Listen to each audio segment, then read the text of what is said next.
Welcome, Sainers. Welcome to the teams for round 15. I am your host this evening. Alana has got the week off. I'm Jake. I'm joined by Ollie and Evan. Before we get stuck into it, let's thank our sponsor, Southside Pizza, 474 South Road, just around the corner from RSEA Park. They're proud sponsor for the season, and it's a big week, boys. Ollie, Evan, how are we doing?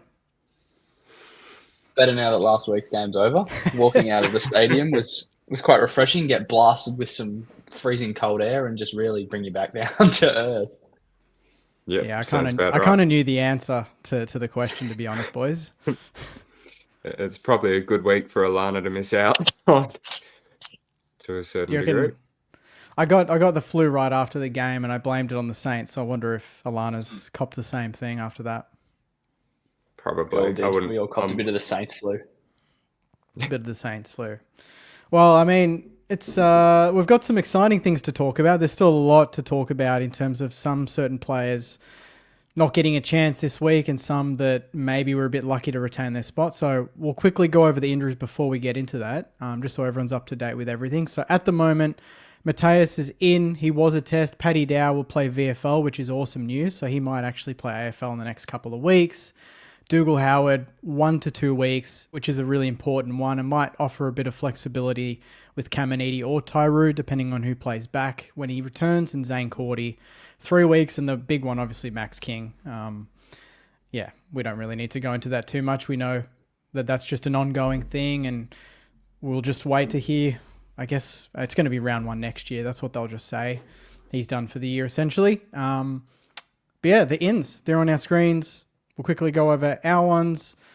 Tyroo, Filippo, Wilson, out. Ronnie Burns, my boy.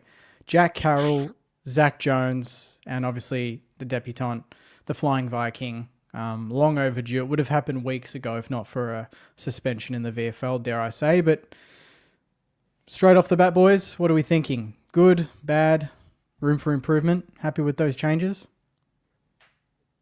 Good, but maybe not good enough would be my my first bet there. You know, it's great to see the Flying Viking in there. He's earned it. He hasn't just sort of been put in because we need a bit of extra energy in there. Hopefully he's really into match fitness because he's had a couple more weeks on the sidelines, but we'll see how it goes there. Always a shame to see. I quite like Burns, but I specifically like Burns on the wing. I can understand that maybe he's not doing enough in the back pocket there or half back, but in my mind, that's just because he's not meant to be there. And then the last thing, we avoid him like the plague, but Max King, I'm mainly upset with that. And I know you sort of mentioned during the week's video that it's a recent change. I would have preferred to see that be TBC 2 weeks ago, so we could have had a spot in the mid-season draft. And some of the people coming through there have been really solid players already, sort of thing. And instead, we've just sort of been waiting on to find out every 6 weeks that it'll be another 6 weeks. And you do what you can, but it's a bit of a shame.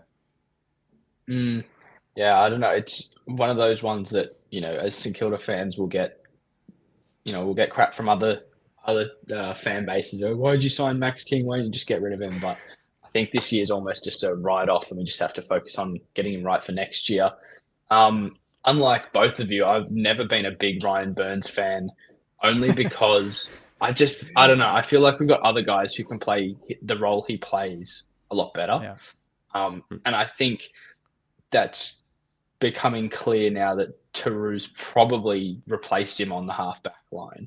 that he was just filling a position for whatever reason. It was him in that spot, almost waiting for someone like a Shellmaker or a Turu to put their hand up. And I think it's great that he's finally got his chance. I think we've needed and sorely missed some extra, I suppose, not just marking, but contest work, especially in the back line we saw last week.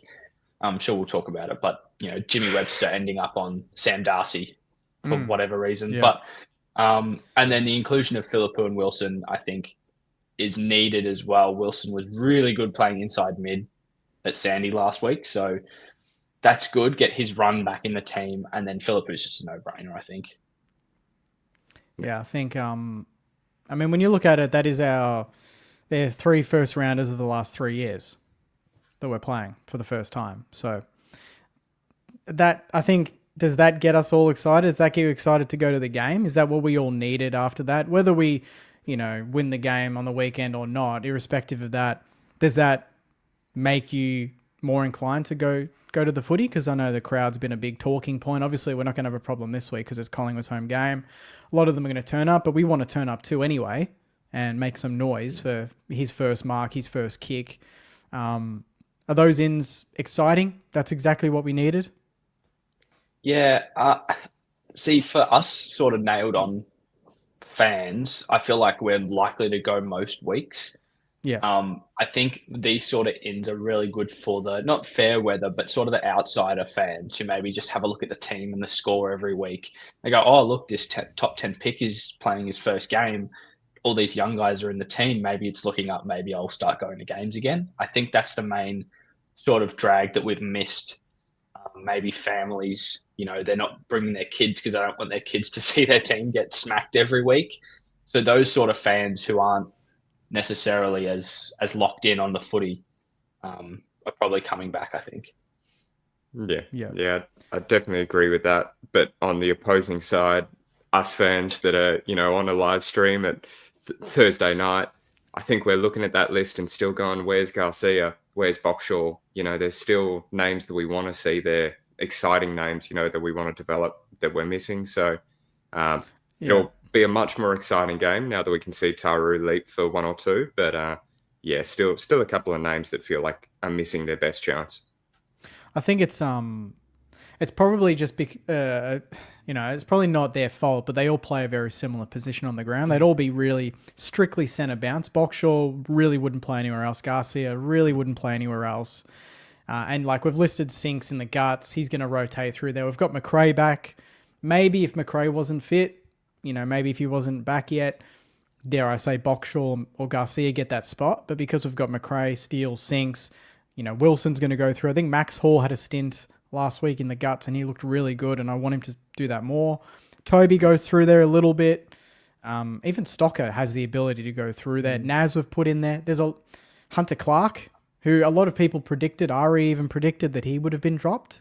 He's kept his spot and he goes through there as well. So I think we probably needed a Hunter Clark to make way or a Max Hall to then bring in a Boxall or a Garcia. Otherwise, you've got too many players that can play that one position. Yeah. That's kind of at least the way I see it. On that with Hunter Clark as well, there's those sort of roles that we're talking about bringing in Garcia and Boxall and so on. But for whatever reason, the coaching staff are leaning towards those guys playing screw all game time.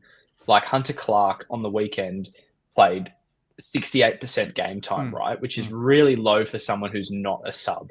So for whatever reason, it's not so much an even. I don't want to see these guys come in like Boxall in the last few weeks and play half the game and be sitting on the bench. That's no good for their development. I feel like it's better to have them play a few weeks in the twos, rack them up, heaps of tackles, heaps of clearances, that sort of thing, and then bring them in that way. Yeah. Well, that begs the question then, who would be the ideal sub in this situation? Our go-to is normally Zach Jones, and he's not there. So yeah, true. So bet would be on Toby at this stage. I'd say. You'd say Toby? Interesting. I'd say Toby. He's not the one I'd want. But I want to have.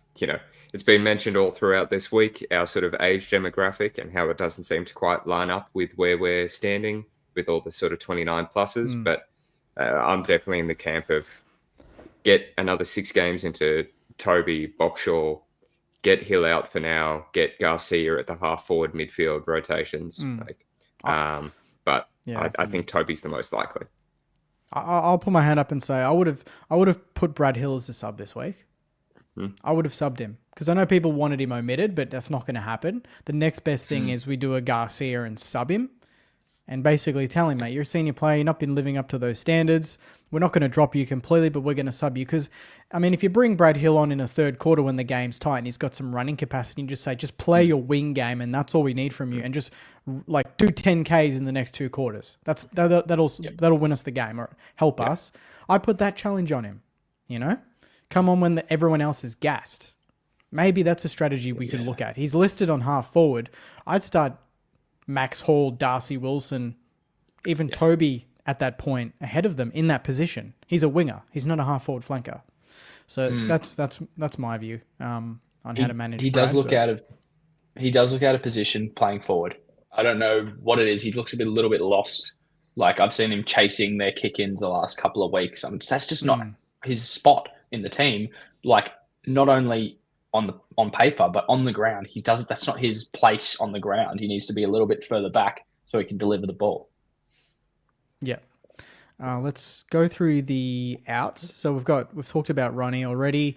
Jack Carroll, I kind of feel like he's a little bit stiff because he's been the sub a few times. He came on against the Ds when Filippo went out, so he played more game time than what he probably prepared for in those conditions. And I thought he did well. What do you make of him being an out? Do you think that's just because of the players coming in and nothing against his form? Because it's hard to get a gauge on him. He's played a game and a half, really. That is probably the most annoying thing is just there's no way to judge him. We can't judge him off VFL performance because he came off being sub. We can't judge him off actual game time because it's been so in and out. So hoping he gets a little bit of consistency because there's just no read, both probably internally and externally, of what he can really contribute. I think that's the thing with a young player like him who, especially midfielder, when they're the sub a couple of weeks in a row, I think you just need to send them back to get a full game.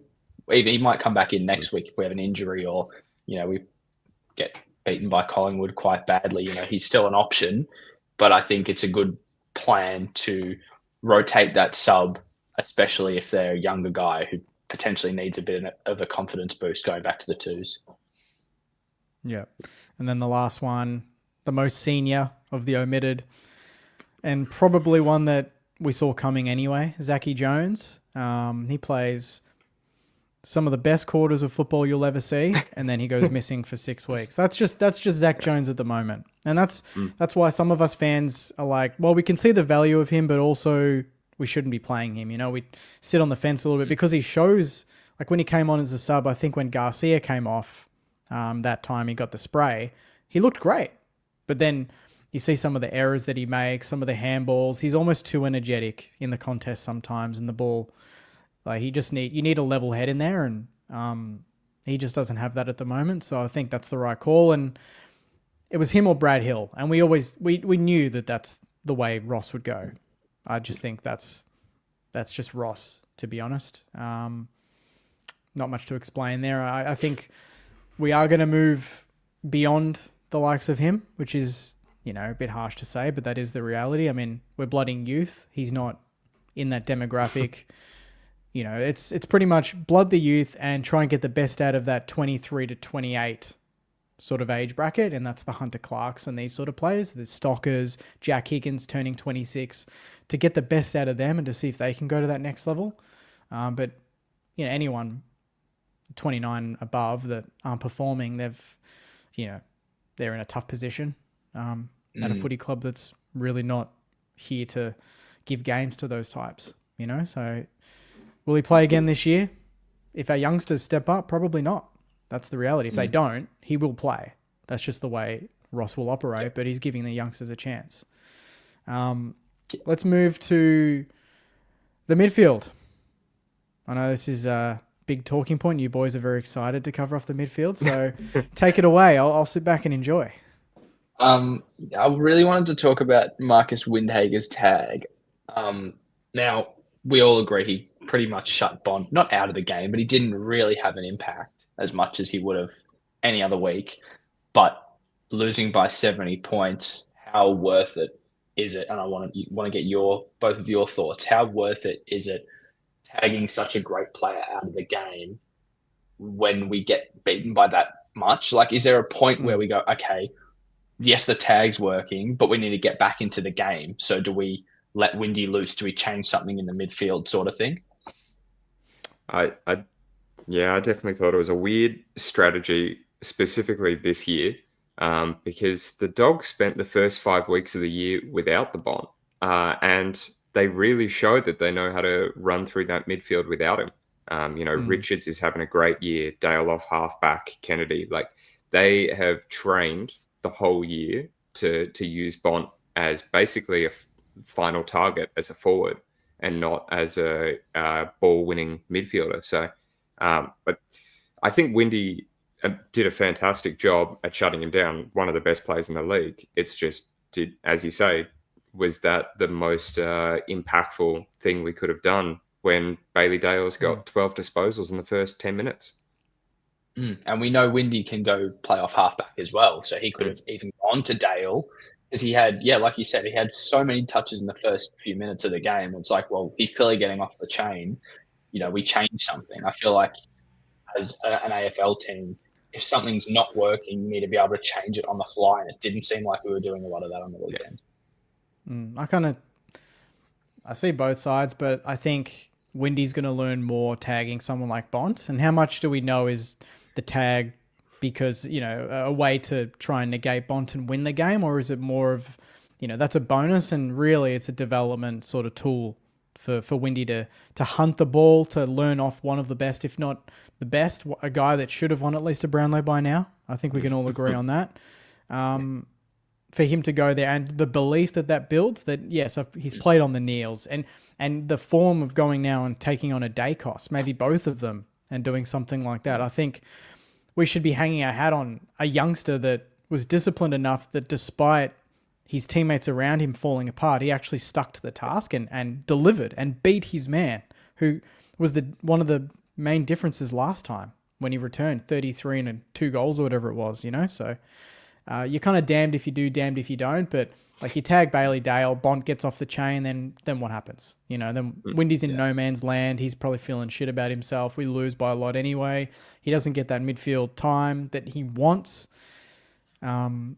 And we're all here talking about, how many players can tag in a game, I think it's on the other mids to step up when Windy's tagging someone and doing a good job of it. So if he's tagging Dacos, Nick in the centre bounce on the weekend, it's up to Steele, Sinks, McRae, Filippo to then get on the attack a little bit more because Windy's doing that stoppage. He's being the stopper or the destroyer, as Gus said in the comments. Yeah. The positive thing is that, like, sort of rebutting my own statement, is that it kind of gives him a spot, like we've spoken about in the last few weeks, that he's looked a little bit lost just on halfback or forward or back pocket or wherever. It gives him that sort of that role where he feels more comfortable potentially. He can really develop. Yeah. I think that's important. I think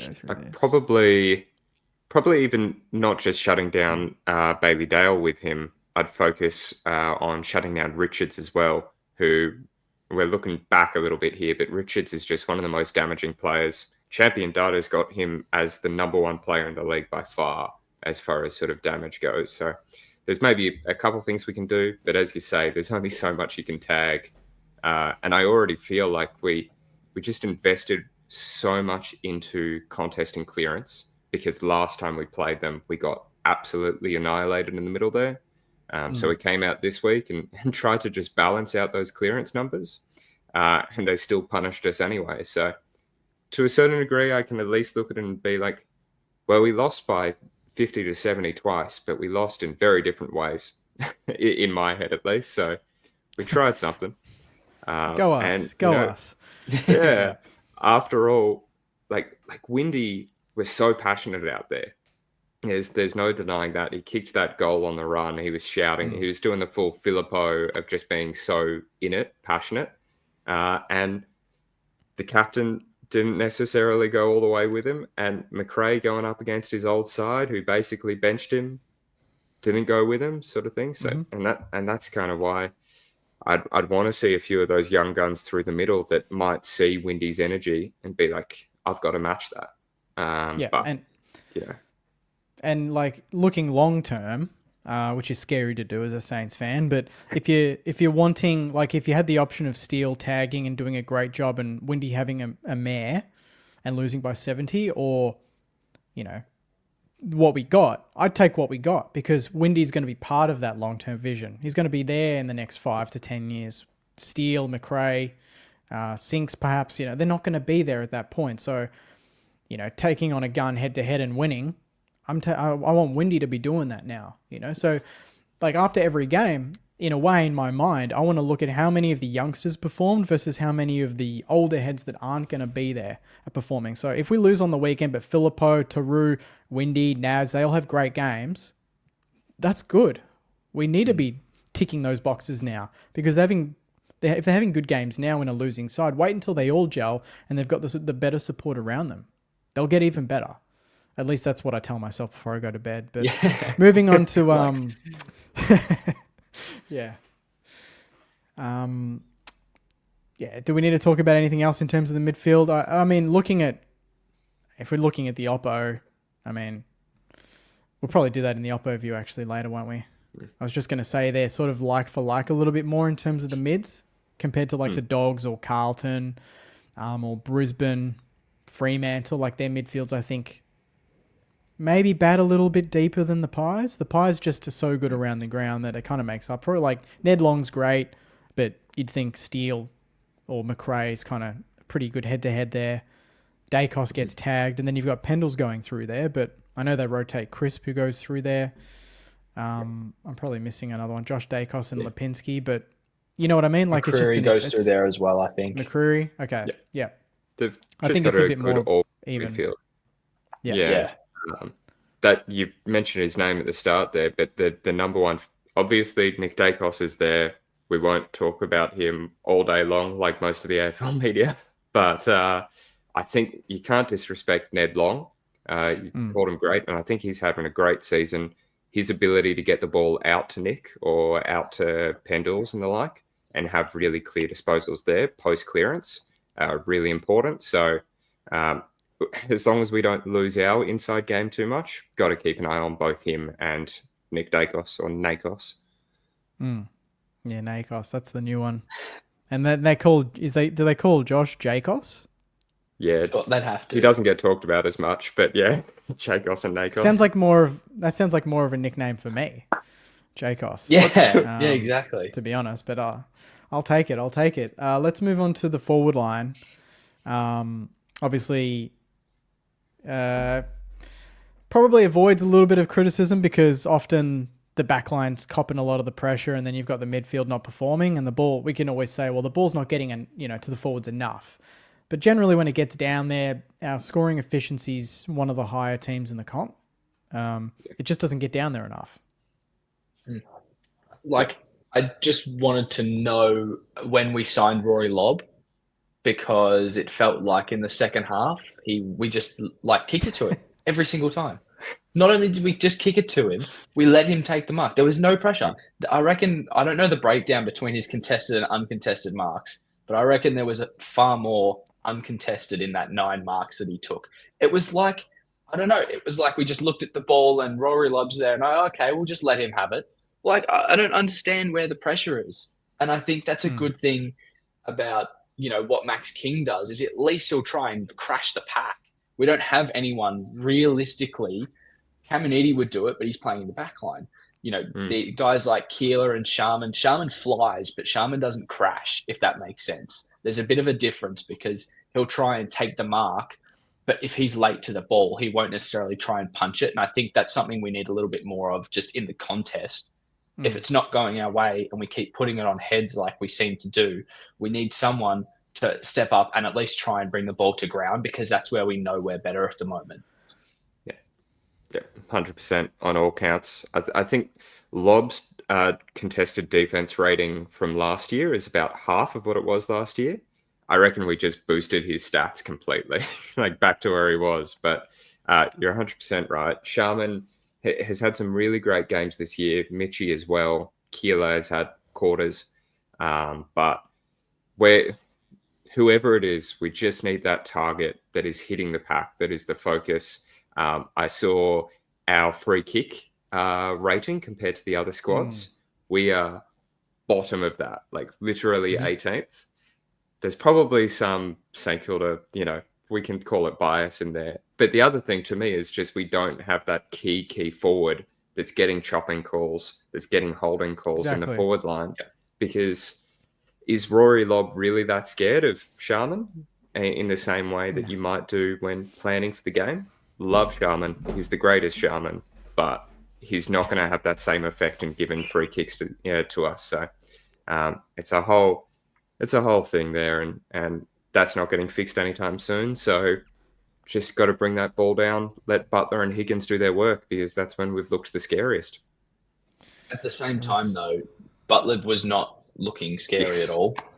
He looked very timid. He just didn't. I felt like he didn't go near the ball, and that's obviously why he got subbed off. But even when we're talking about how our small forwards are potentially better than our talls at the moment, how much more dangerous we've been when the ball hits the ground. On the weekend, it was not like that at all. We just didn't look dangerous in the air or on the ground or in a little bit more in the contest maybe. But everyone needs to lift this week, if that makes sense. Like we just got to forget about last week, move on, and then lift ourselves to another level to what they played at last week, because everything across the board, especially in the forward line, just seemed a little bit lackluster. Yeah, especially when they've got Moore, Howe, Perryman, these sort of guys down there that can fly. Billy Frampton's doing a really good job at fullback, has to be said. So, and this will be one of the more straightforward matchups for him, because we don't have that like what we just talked about for the last 5 minutes, that dedicated tall that crashes packs, that will force him to maybe get uncomfortable in certain positions on the ground. We don't have anyone that will do that. Maybe Owens can float in and support Sharman and Keeler and be that extra option in the air, because we do know out of all of our forwards, he's probably the most likely to crash a pack. I'd say Caminiti too, but he's going to play down back, despite what this team is listed as. There was a comment before too, and I couldn't bring it up. I can't find it actually, but someone said Tyree was a forward, and I think long term, I'm calling it now, I think he will be a better forward than a backman. I'm calling that now. I think he's got the ability to rip a game in half forward of centre. And it wouldn't surprise me if there's a chance we can snatch the game, that we see him float forward to take a genuine specky to win the game. I think he's that good. I think he's going to be a player that we're going to enjoy watching for the next 10 years. Not to pump him up too much or anything, but... we just need his marking prowess, and at the moment we need that enabling us to get it into the forward 50. As soon as that's not quite so much an issue, chuck him up forward and help get some goals. Frampton's had he's a bit of a silly bugger, but, but he's had great pieces. Let Moore go off to the second key forward.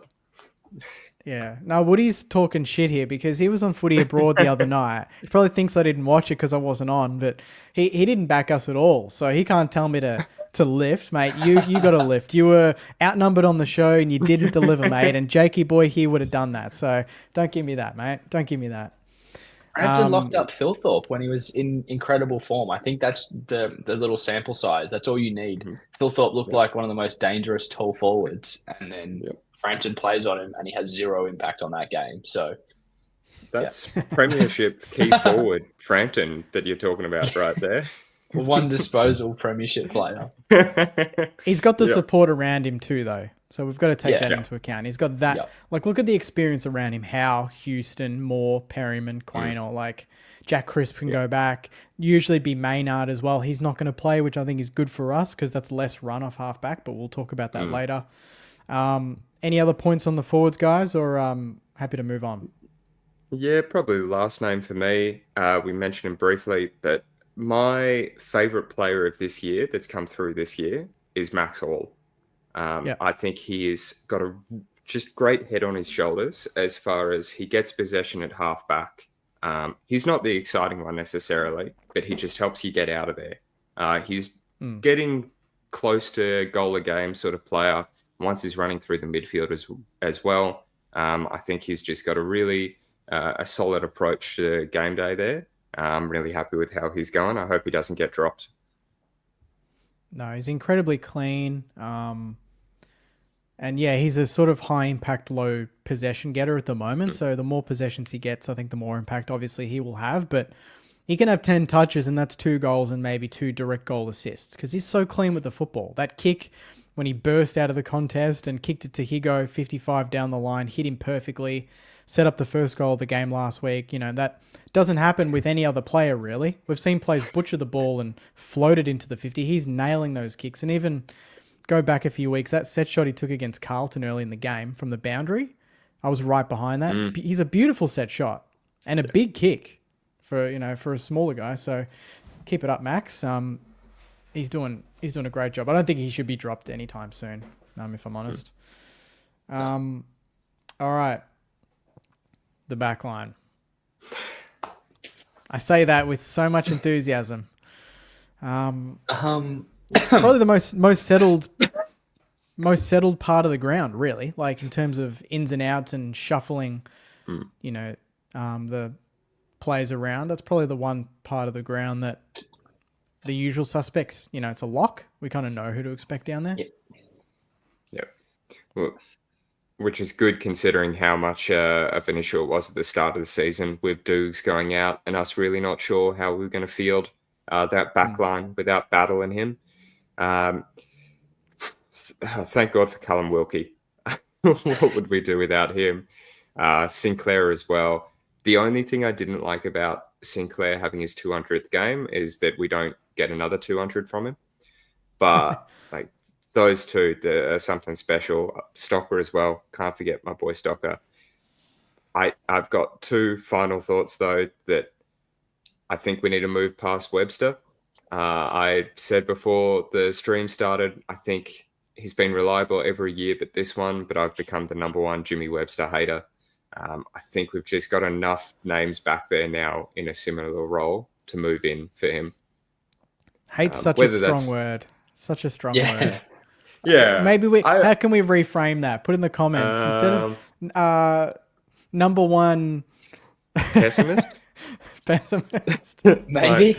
It takes the edge off a little bit. Yeah. You're not a hater. You just think players have gone past him. Distruster? I don't know. Yeah, we'll go with that. We'll go with that.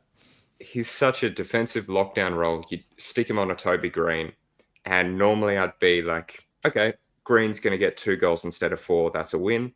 Now I'm just sort of like, I don't think he's really ticking off that box, and I think we need to develop someone else in that role because he's definitely in that section of 29 to 35 that are really clogging up our age bracket at the moment.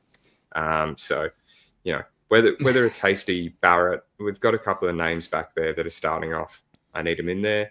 And Ari, of course, although, he's a very different role than Webster, but still need some games into these 3. And then the last thing, though, and it's specifically about Naz, but also about the whole team. We had so many turnovers after really great contest and turnover work. And I'm starting to think perhaps our team setup and our age demographic is not built for this high pressure, fast moving game plan that we seem to be trying to have. Like, it's not just on Naz that he's had 10 turnovers largely in the first quarter.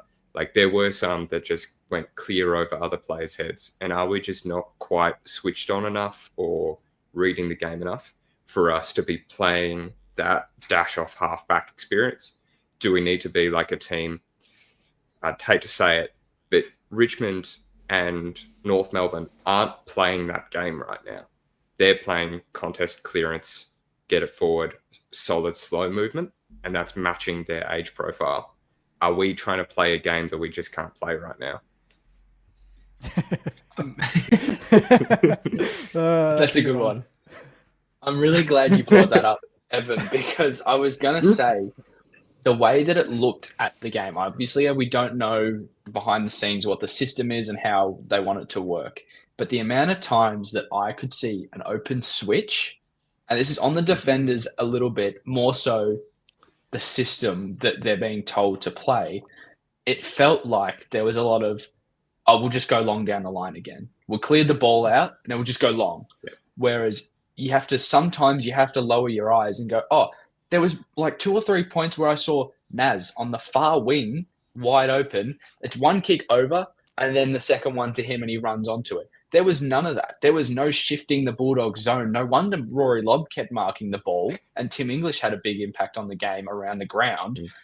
Rowan did quite well in my thought, but he still had a decent impact on the game because we're not trying anything different. We keep doing the same thing over and over again. It's like hitting your head against a brick wall. Like nothing's going to change when the ball comes straight back in. That's why they had so many inside 50s. So we have to change it up to some extent. And I think the turnover number that you mentioned for Naz is also a product of that. Like you were saying, yes, maybe he misses a kick here and there, but that's going to happen. You have to also look at what's going on around him. He's trying to pick off this crazy kick because there's nothing else going on. So he's trying to make an option. And I think we need more, not initiative, but more thought process on how we're going to move the ball forward when there's a wing that's full of players. When we might switch it and it goes nowhere, but at least we're trying to move the zone around and shift how they're trying to defend us. And then we can maybe pick through a little bit more than just having to bomb it long every time. Yeah, and maybe to the players, bomb, like, it's the easy option, so they're just going to do it if they're under pressure. Or even if they're not under pressure, but for the most part, you are actually under real pressure, you're going to feel that inferred pressure and just bomb it anyway, because the crowd, like especially on the weekend, if the Collingwood crowd's up and about, it wouldn't surprise me if we just go back into our shells and do that, which just invites repeat entries, which we love doing for some reason, giving teams 70 inside 50s. I've never seen that before this year. We've even last year and the year before that, we didn't concede that many. We were top 5 in the comp for defense, and now that's gone out the window. And the other thing is, trusting your teammate, but trusting yourself to hit that kick across goal and then them going across again, And maybe our players in their heads think going down the line is quick versus chipping it around is slow. Whereas the switch it can look deceptively slow, but really it opens up the game on the other side and then you go quick. So you're pulling back to then pull a lever back to go into overdrive. And that's just a smart team does that. A patient team does that. Those aren't words to describe us at this moment in time. We're looking for the easy option, not the good option, not the damaging option. Sometimes you need to take the first option rather than looking for the best one.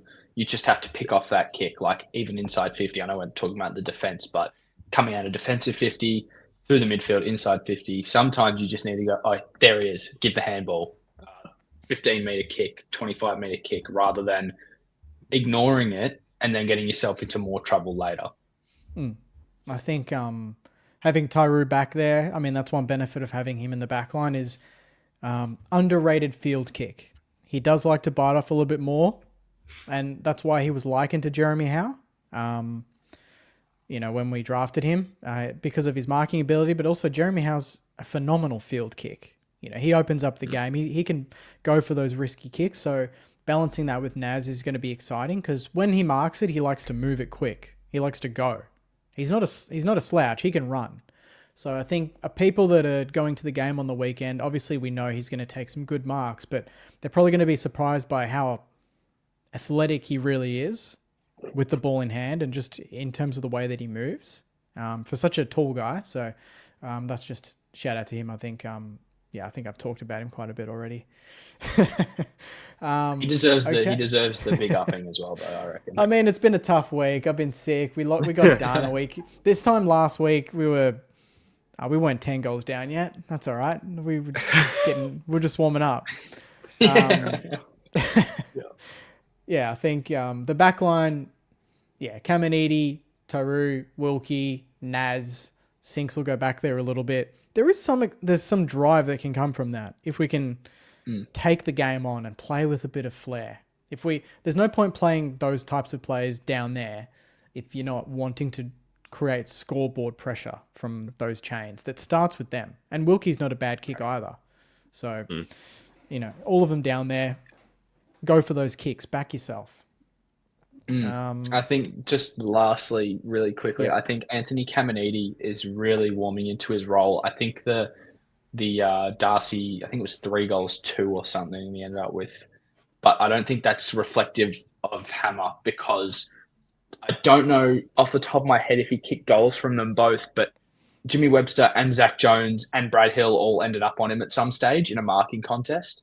So I think Caminiti's sort of impact on the contest with Darcy was a lot higher than potentially a lot of people think. And he's really warming into the role of being a key defender, I think. And it's really nice to see that we've got a positional change that seems to be working all right. Yeah, I'm excited by what Hammer's doing. He's getting more confident every single week. Evan, over to you. Yep. Time for the bonus question. It's been fun just throwing something in every week. We're sort of rotating there. And we try to be be And you don't have any music to go with this. It sounds like a quiz show. It's yeah. Like I don't know. Let's this play. There are no right answers for this one though. Can you hear that? Yeah. Yes. Yeah. No, wait. Try again. Let's go with this one. Okay, so we got this week's bonus question. I've got my answer, so I can always go first. We try to be positive, and we've got a lot of exciting kids coming through the team at the moment, but we've got some older heads. Oh, no. Oh, no, yeah. No, it's okay. I didn't want to take the piss. Continue. Okay, I'm back. Cool. Sorry, I think my computer froze with the music. Yeah, I thought you were coming out. But, yeah. All right. Question after all that is, if you could pick up another team's captain and bring them over to the Saints and plug and play right now, which captain would you pick? I've got an answer if you guys need a sec. Which captain? Yeah. So not necessarily to replace Steele, but just to limit who you can pick. We'll go with the captain because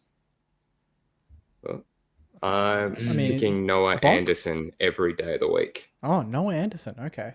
Interesting. Yeah. I'm in. Hey, there you go. Woody's agreed with me. But both the age demographic is perfect for our squad. His ball winning ability at the moment has been phenomenal. And then his downside has always been his forward 50 entries. He's so much better at that this year. And he will hopefully be leading the Suns to their first finals appearance this year. To me, he's exactly the right demographic for our squad and would be the kind of midfielder that I'd be really looking forward to. It's a good one. I think I'd go Jordan Dawson. And I think that's because he's having such a great season in the midfield, but he's also having an impact going forward. And I think what we don't have enough of is midfielders who hit the scoreboard. And that's something that all good teams have. And it shows that Adelaide being good this season is not just down to development, but they've got guys like Dawson who are having incredible seasons. He's probably up there in the Brownlow count, I would have thought, at this point. And someone like him who's got a great kick, he can take a contested mark because he's a tall guy, and he's clean with the ball by hand as well and can go forward and have impact. I mean, technically Nick Dacos was captain for a week or two, so yeah. And I didn't get any clarification on the rules, so I'm just going to say Dacos. That's a good answer. Otherwise, I was going to say Bont, but I didn't think age demographic for the next 5-10 years. I just thought straight right now who sets the standard, and I think Bont does it pretty well. Yeah, it's a good question. Good bonus question. I'm sorry I cut your music short. I thought it worked with it too. Yeah. Keep I was waiting for the beat drop. Weeks. Hey? Nice. I was waiting for the beat drop on like Evan asked the question, and then the beat drops, and it's like a full intro. Yeah, there you go. All right, we're losing it here. Let's go. Let's move on to the opposition. We'll gloss over them very quickly because they get talked about pretty much 99% of AFL media anyway. So we all know they're flying. We all know they're the number one team in the comp. They've won 12 games. They lost in round 1. They won the next 6. Then they lost again. They've won the next 6. And they've had a bye. They will be without Braden Maynard, but they get Lipinski back, which I think is an underrated in. He's a very good player, and I'd happily take him. I mean, what else needs to be said? Tim Membry. Tim Membry is going to be playing against us. We haven't talked about him yet. How do we feel about going up against Skunk? I just miss him so much. I just miss the guy in red, white, and black. I'd love to see a bit of a cheer for him the first time he touches the ball. I think he deserves that from St Kilda fans. He's been, I want to say 2014, 2015 maybe, or am I going too early when he came over from Sydney? I can't quite remember. No, I reckon 2015. Yeah, around 2015 or something. He's been such a good key forward, like scoreboard impact, and also a leader on field and off field for the club. So I think it's only right that he gets a good sort of rap from Saints fans, to be honest. I mean, yeah, I'm certainly not going to be booing him. Will I cheer him? I don't think so, because I want to win the game, and if he plays poorly and that helps us, I'm going to take it. I don't want him to do well. Obviously, he's an opposition player now. That's just the way it is. Did we kick him out the door and say see ya? I don't think so. I think it's just something that I think over time will be mutually beneficial. I think we get to play Keeler in the forward line. He probably doesn't get that gig if Skunk's down there. We might get more wins on the board or look better, but we'd still be sitting here thinking, oh, what's our forward line going to look when we win a flag? Will Tim Membry be part of it? And we all would have said, probably not. You know? So that's just my view on it. And Collingwood are in the now, and they're getting players like Houston, Membry, Perryman, because they're ready to win again now. Not in the next 5-10 years, at least what we're trying to do, you know? No guarantee, but that's just where they're at. Any other words on the Pies or... They're just a good all-round team. They're playing for each other. They're scary bouncing back off halfback. They got Dan Houston there. Claynor's been pretty solid there, and they've got players across all lines of the ground kicking goals. So they're a bit of a mix in there. But I hold on hope that looking back, I can't. Did they have the bye last week or? Yeah. In any case, that game against Melbourne. It was neck and neck all the way through, and we just beat Melbourne. Very different games, but if the D's had managed to be, this is always their thing, and it's our thing a bit as well. But if they made the most of those inside 50s, if they'd actually hit it on the scoreboard, they're winning that game. So they worked out how to win in the clearance stage of the game, and managed to get it forward. Just couldn't do the job. Perhaps we can take that next step, learn from them a bit. Scary game nonetheless. I think the main thing that scares me is their ball movement. They're really good at being stop-go is the wrong way to describe it, but they have a slow build-up and they'll chip it around the back a little bit, and then they'll give one handball, and then they'll go. And I think that's where we need to really step it up, and it kind of links into the next part. But we need to have the pressure up at all times, because there's no way we can let them catch us off guard like they do to all the other teams at the moment. Yeah, absolutely. I think, key to winning, we'll talk about that, but that is 100% it. Pressure. I mean, last week our pressure was non-existent. It just allowed the Bulldogs to dictate the game. We started well, to be fair. We started the game at least with a bit of heat around the contest, and our main issue was that when it came out of the contest where they could get away from that pressure, we just fell to pieces. And Collingwood, they play a little bit differently to the Dogs, but you're right. Like they want to get the ball out as quickly as possible, and we need to somehow negate that. I don't know if that means we have to have another player around the contest, or we just try and bloody win the pill ourselves and worry less about them. There's a fine line. Like, at some point, if you want to win the game and you want to hurt the opposition, you're going to have to disrespect them a little bit, you know? And I think that's the key with the Dogs. They don't respect us. They played like they knew they were going to win by 10 goals, you know? And we felt that. I don't think Collingwood, like, as good as they are, I just don't see them being that ruthless. I think, like, if they win by 40, I said in my preview, a 40-point win for the Pies might as well be 80 because they're so defensively sound. It's so hard to put scores on them, you know? They concede less than the Dogs, so they can kick less and still win by a comfortable margin. That's the way I see it for them. It was kind of like us in 2009, you know? A 40-point win, we'd keep a team to 40 and we'd kick 90. That was it. That's what the Pies do. That's how good they are. But our pressure's got to be on, and they're smalls. I kind of worry about Elliott. We've talked about, you know, the small back pocket position, and, you know, we don't really have a in-form small defender at the moment, and they've got, you know, a number of small forwards that can easily kick 3 or 4 in their day. And Jamie Elliott's been in career best form for the last probably 5 weeks, to be honest. He's up there in the Coleman now with Jack. Oh, he's ahead of Jack Higgins, I think, in goals. Yeah. So, and yeah, that's swings me to Higo. He's been quiet the last 2 weeks. We need a bag.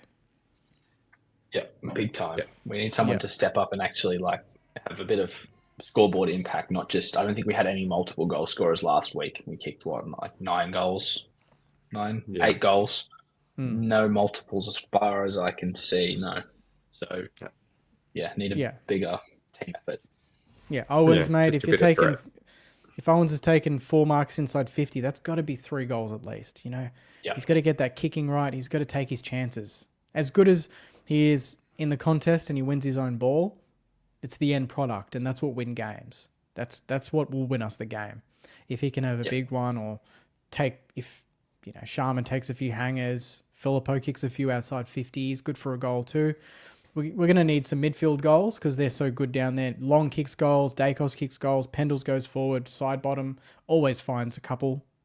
Like, he's incredible. He just finds goals from nowhere. Outside 50, no problem. Yeah. So they can find goals from anywhere, really. Dan Houston, watch him get a handball from 65, you know? He loves that. Yeah. Got to be switched on with all of that because the Pies just are incredibly, they're so switched on. All right. Tips and margins to wrap up. What's it going to be? Put in the comments too, Sainers. Saints win, man. Saints always win in my book. I can't tip against them without, you know, kicking myself. And why do I have to be against my own team? So I'm going to go Saints by 15 points. Don't know why. Yeah. Really, I can't explain it. Just that's how I'm feeling. I've been throwing in stats, like specific stats, because I always tip against. I'm the exact opposite of you, but I'm trying to be optimistic. So I'll throw in. We just got to keep them from, you know, keep the pressure game going, not let them get it out, because they're the best in the league of turning a contest into a slow possession on the outside, and they're getting so many great forward entries off halfback and the like. To, you know, Elliott's, McCreary's, Bobby Hill, the whole lot. So I will throw in, if Nakos is under 20 disposals, we win by 9 points. If he gets over 20, we're gone. So it's all on Windy then. That's what you're saying. Yeah. No pressure. All on Windy and Stocker. Yeah. Oh, the last 4 times we've played them, the margin hasn't exceeded 20 points for either team, the winning margin. So I think the average winning margin between the two sides in the last 4, dating back to 2022, is about 10 points. So despite where the team is on the ladder at the time, these games always seem to be a little closer than what people expect, one way or another. So I'm hoping for the same. If we turn up, I'm just going to go... We always pull at least one chaotic win against a top team a year or every couple of years. We've done it to Geelong a couple of times. We beat Sydney last year. I know they were going through a bit of a downward spiral at the time, but we still beat them. They were top, I think, at that point. Saints by 1. Saints by 1. Ooh. Yeah. My heart. Yeah. I don't know where that 1 point comes from, but I think Saints by... It's going to be one of those ones where it reminds us of either the drawn granny or 66. It's going to be some... it's going to have some history to it. I can feel it. So that's my tip. Can I throw out a situation? Yeah. We're up by 1 I know. point. So he goes kick to goal. We're up by 1 point. They get a center clearance with 20 seconds left. Tim Membry marks it. Yeah, 10, yeah. like 20 meters off. Oh, I thought you... That's not what I thought you were going to say. No? I thought you were going to say... Well, the Viking flies in Yeah. with the biggest mark of the game and makes Yeah, a I was thinking statement the for same himself. thing. Rises like a Alright, alright. colossus, you know? I'll switch it around then. They're trying to get the rapid forward entry straight to Timmy Membry. He's got the chance to beat his old team, and then Taru just runs and barrels through and gets the intercept mark instead. How Wait, about can you say that again with this music? that? Alright. Higgins kicks a goal with 30 seconds left, putting the Saints up by 1. Goes back into the midfield. Nakos gets the center clearance. Yeah, come kicks on. it forward. It's a rush kick, but it's going straight to Tim Membry, who has a chance to kick against his old squad. But just in the last second, 2 seconds on the clock, Alex Taru runs through, That's it. gets the intercept mark. Siren goes, Saints by 1. Nice. Oh, I love that. Well, original. What were you going to say about Membry? Was he going to miss everything or? Yeah, he's Yeah. going to miss everything, and we were going to be okay. Inside man. Yeah. All right, well, I think on that note, that is the teams for round 15. There is a game tonight. Who is it? It's the Bombers and Fremantle starting shortly, so that'll be an interesting one. Demolition. Don't know who's going to win that one, to be honest. I wouldn't be surprised if the Bombers pull one out of the hat. But yeah, pleasure, boys. Thanks for letting me host the show tonight. Alana should be back next week, but yeah, appreciate everyone watching, all the comments, all the support on this show. It's been a great feature, and you two do a great job, so thank you very much. And fingers crossed we get the win on Saturday night. We've all tipped it. Yeah, it's fun being a Saints fan, and if we get up, it's gonna be incredible for the next. I'll take that for the next year. That's it. The year's done. I'm happy. That's pretty much better than making finals if we beat the Pies. On my note, Absolutely. Yeah. So see you guys next week. Thanks everyone, and go you mighty Saints. Cheers. Thanks. Go Saints.